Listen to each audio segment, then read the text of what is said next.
Jay Zubeen da, hashtag justice for Zubeen Garg. Zubeen da হ'ল আমাৰ আৱেগ, অনুভূতি, আশা, আকাংক্ষা, পৃথিৱী, বায়ু, পানী, ৰ'দ, বতাহ, নদ নদী, সাগৰ, মহাসাগৰ সকলো।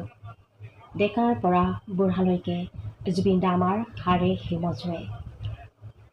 আৰু সেয়েহে এচাম অসুৰ লোক, অসুৰ কেইটাই জুবিন দাক অতি কৌশলেৰে ছিংগাপুৰত নিকিনে জুবিন দাৰ প্ৰাণ কাঢ়ি ল'লে।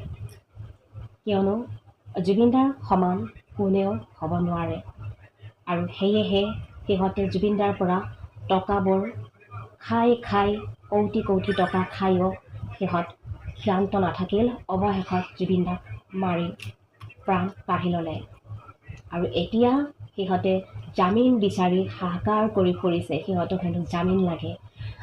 জেলত হেনো সিহঁতে আৰু থাকিব পৰা নাই, জেলৰ ভাত খাব পৰা নাই কুকুৰহঁতক। আৰু এতিয়া জামিন লাগে।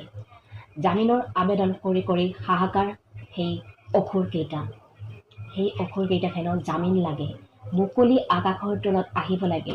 কিন্তু যেতিয়া জুবিন দাক মাৰিছিল, জুবিন দাক মাৰিবৰ সময়ত জুবিন দাক মাৰি কিনে অসমখনক, পৃথিৱীখনক ধ্বংস কৰি পেলালে, সেইটো তেখেতসকল নহয়, সেই কুকুৰকেইটাৰ মগজুত অকণো জ্ঞান অহা নাছিলে নেকি?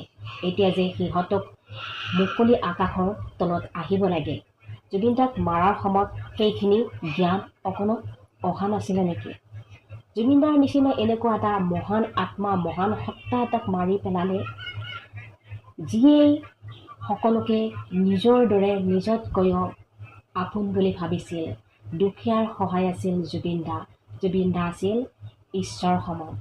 সঁচাকৈয়ে তেখেত যদিও মানৱ ৰূপী, তেখেত ঈশ্বৰ সমান, তেখেত ঈশ্বৰ পুত্ৰ। আৰু জুবিন দাক মাৰি আজি এনেদৰে জেলত চটফটাই আছে।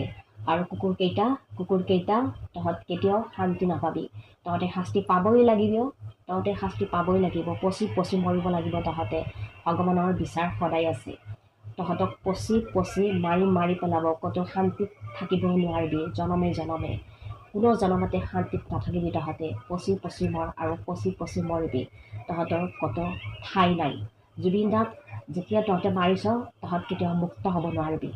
দানৱ, অসুৰহঁত তহঁত চাই থাক, তহঁতৰ কি গতি হৈ আছে।